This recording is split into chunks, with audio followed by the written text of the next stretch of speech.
গল্পটি আরও ভালো করে উপভোগ করার জন্য হেডফোনের ব্যবহার করুন।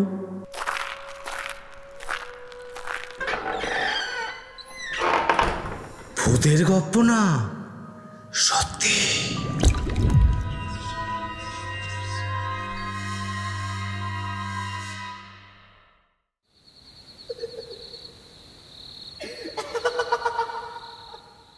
ভূতের গল্প না সত্যির আজকের নিবেদন কবরস্থানের নির্জন পথের আতঙ্ক।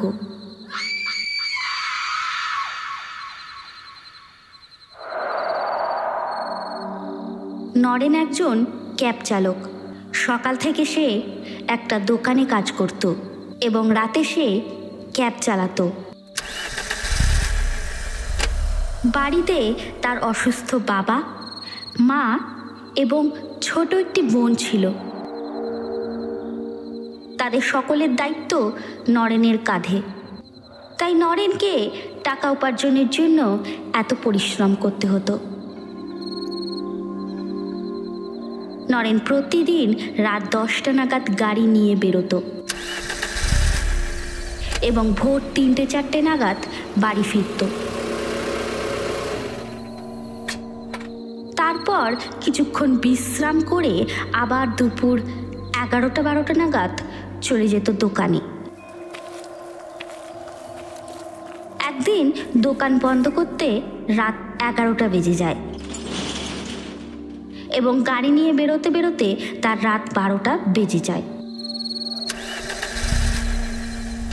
অনেকক্ষণ সে অপেক্ষা করে,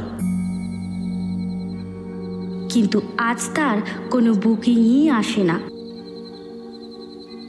সে বুকিংয়ের আশায় বসে বসে কখন যেন তার চোখ লেগে আসে। তার ঘুম ভেঙে যায়। চোখ খুলে সে দেখে তার মোবাইলে একটা বুকিং এসেছে। বুকিংটা ছিল সেখান থেকে প্রায় 4 কিলোমিটার দূরে এবং প্যাসেঞ্জারটিকে নিয়ে যেতে হতো 75 কিলোমিটার দূরে। নরেন ঘড়ির দিকে দেখে, তখন রাত 1:45। প্রথমে সে ঠিক করে বুকিংটা নেবে না, কিন্তু তারপর যখন তার নজর যায় টাকার পরিমাণের দিকে, সে দেখে 7,000 টাকা পাবে ওই বুকিংটা পূরণ করলে। নরেন বুকিংটা নেয় এবং গাড়িটা স্টার্ট করে রওনা দেয় সেই লোকেশনের দিকে। রাস্তা পুরো ফাঁকা, তাই সেখানে পৌঁছাতে নরেনের 5 মিনিট মতো সময় লাগে। নরেন যখন লোকেশনের কাছে আসে, সে দেখে রাস্তার অন্য পারে 4 জন দাঁড়িয়ে। যতটা দেখে মনে হচ্ছিল নরেনের, একটা লোক, তার স্ত্রী এবং তার ছেলে আর মেয়ে। লোকটা ও মহিলাটার সামনে তার ছেলে মেয়ে দাঁড়িয়ে এবং দুজনেই একটা কম্বল গায়ে দিয়ে। অনেকটা দেখে মনে হচ্ছিল একটা কম্বল দিয়ে দুজনকে মুড়ে রাখা হয়েছে।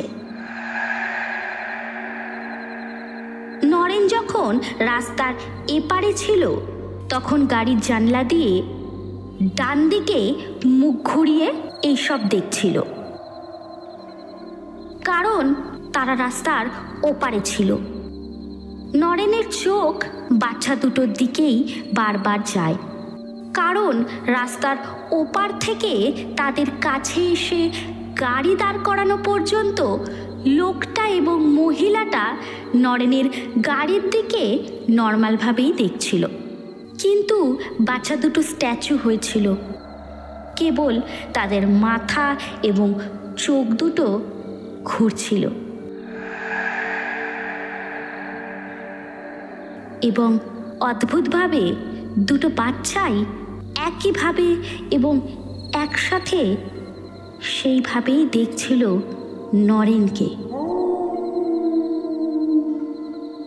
নরেন তাদের সামনে গাড়িটা এনে থামায়।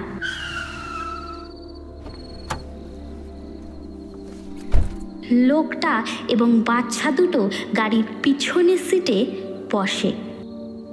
মহিলাটি নরেনের সামনের সিটে এসে বসে। নরেন গাড়ি স্টার্ট করে। মহিলা এবং লোকটাকে দেখে খুব একটা ভারী শরীরের মনে হচ্ছিল না, কিন্তু তারা গাড়িতে উঠে বসার পর নরেনের মনে হলো গাড়িতে যদি 7-8 জন পূর্ণ বয়সের লোক উঠে বসলে গাড়ি যত ভারী মনে হয়, কিছুটা সেই রকমই ভারী হয়ে গেছে এখন নরেনের গাড়ি। নরেন কিছু বুঝতে পারে না যে সে যেটা অনুভব করছে সেটা কি ঠিক, না এটা তার মনের ভুল। কি হলো দাদা, চলুন। হ্যাঁ হ্যাঁ, যাচ্ছি। গাড়িটা খুব বড় জোর হলেও 500 মিটার এগিয়েছে। গাড়িটা অতিরিক্ত ভারী নরেনের প্রথমেই মনে হচ্ছিল, কিন্তু এবারে তার মনে হচ্ছে গাড়িটাকে কেউ যেন পিছনের দিকে টানছে।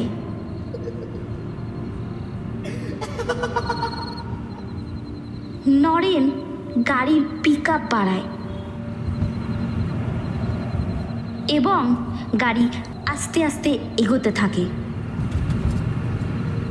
যেখান থেকে তারা গাড়িতে উঠেছিল সেখান থেকে গাড়ি যত বেশি দূরে যেতে থাকে, নরেনের গাড়ি আরও বেশি ভারী এবং ততটাই আরও পিছনের দিকে গাড়ির টান অনুভব হতে থাকে। চাকাটা লিক হয়ে গেল নাকি?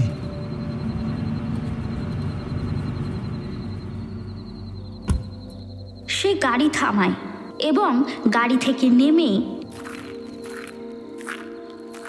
4টে টায়ার চেক করে, কিন্তু সবই ঠিক আছে। আবার গাড়িতে উঠে গাড়ি চালাতে শুরু করে।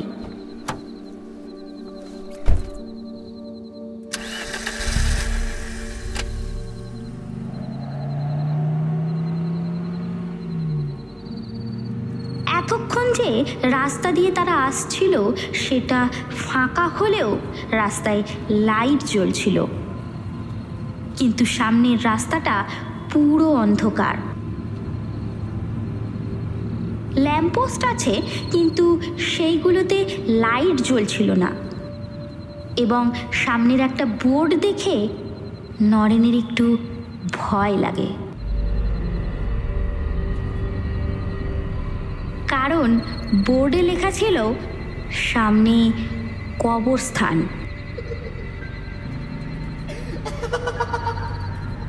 এবং তার নিচে লেখা ছিল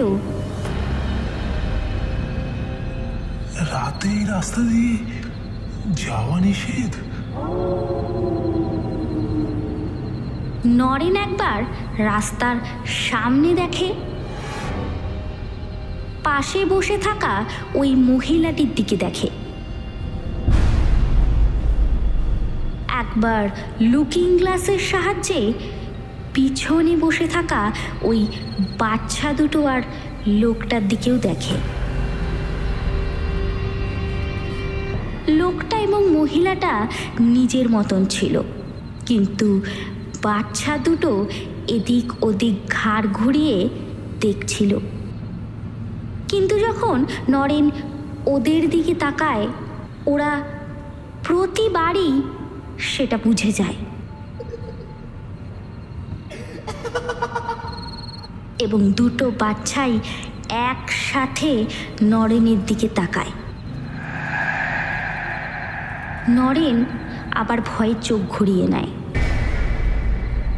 এইসবের মাঝে সে গাড়িটা ওই অন্ধকার কবরস্থানের নির্জন রাস্তা দিয়েই নিয়ে যায়।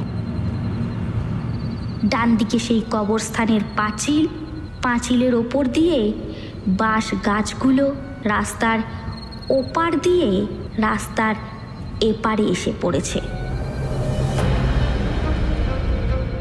যত সে রাস্তার ভিতরের দিকে যাচ্ছিল তত তার গাড়ি আরো বেশি ভারী হয়ে যাচ্ছিল।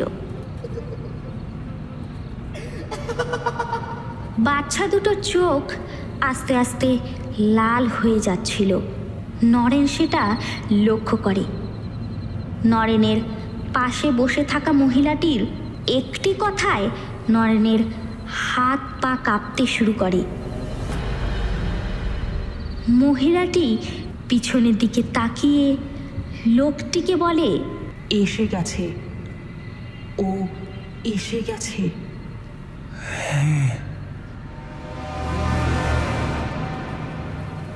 এবারে নরেন তার নীরবতা আর বজায় রাখতে পারে না। দাদা, দাদা কে এসেছে? দুজনেই কিছু বলে না, চুপ করে থাকে।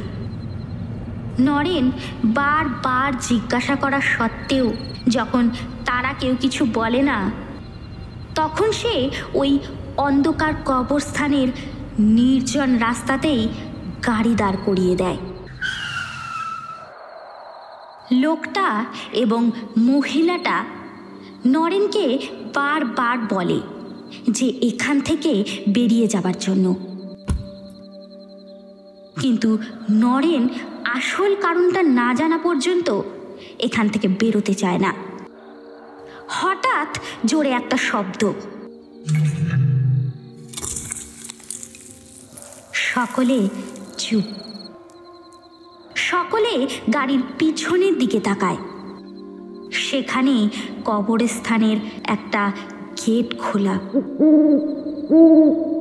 এবং সেখান থেকে কে যেন মনে হলো বেরিয়ে এলো।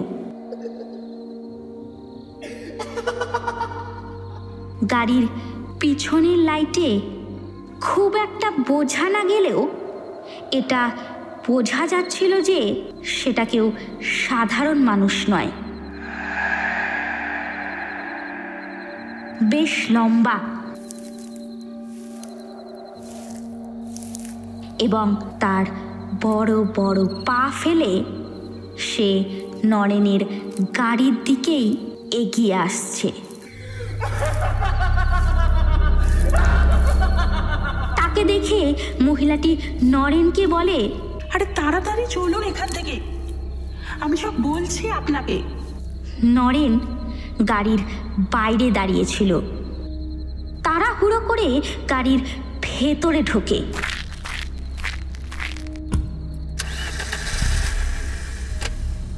নরেন গাড়ি চালাচ্ছে অন্ধকার রাস্তা দিয়ে, কিন্তু তার বেশি নজর পিছনে বসে থাকা ওই বাচ্চা দুটোর দিকে এবং সেই রাস্তা দিয়ে হেঁটে আসা জিনিসটার উপরে ছিল। এদিকে বাচ্চা দুটো অস্বাভাবিক আচরণ করতে থাকে, নিজের হাত পা ছুঁড়তে থাকে এবং অদ্ভুত আওয়াজ করতে থাকে। তার বাবা তাদের দুজনের সামনেই ভগবদ্গীতা আনতেই তারা শান্ত হয়ে যায় এবং শুয়ে পড়ে। নরেন কিছুটা হলেও ব্যাপারটা বুঝতে পারে।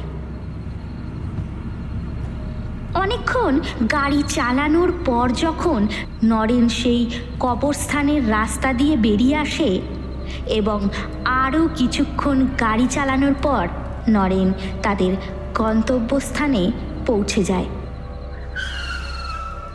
তখন ভোর হয়ে এসেছে। সূর্যের হালকা আলো অন্ধকার আকাশকে দূর করেছে। তারা গাড়ি থেকে নিচে নামে, বাচ্চা দুটোকে একটা ঘরে নিয়ে গিয়ে শুইয়ে দেয় এবং নরেনকে ভাড়ার টাকা দেয়। তাকে সেখানে কিছুক্ষণ বিশ্রামের জন্যও বলে। নরেনও খুবই ক্লান্ত হয়ে পড়েছিল, তাই সে লোকটার কথা শোনে অন্য একটা ঘরে বিশ্রাম করতে চলে যায়। কিছুক্ষণের মধ্যেই নরেনের চোখ লেগে আসে। হঠাৎ, কিরে তুই এখানে কি করছিস? এক্ষুনি এখান থেকে চলে যা, না হলে তোকে মেরে ফেলবে। নরেন চোখ খুলে দেখে সেই বাচ্চা মেয়েটা তার বিছানার সামনে দাঁড়িয়ে। তার চুল পুরো খোলা এবং সেগুলো পিছনের দিকে উঠছে। বাইরে সূর্যের আলো ফুটে গেলেও ঘরটা পুরো অন্ধকার হয়ে আছে। নরেন কোনো রকমে সেখান থেকে উঠে পালায়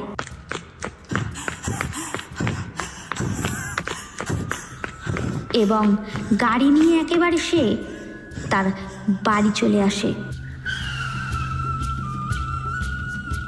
তারপর থেকে আর নরেন কোনো দিন রাত্রে গাড়ি নিয়ে বেরোয়নি।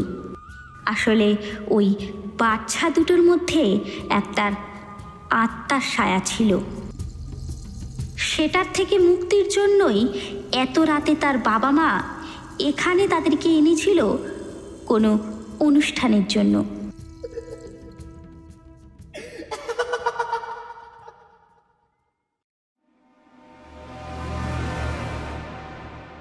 তাহলে কেমন লাগলো আমাদের আজকের এই পরিবেশনটি?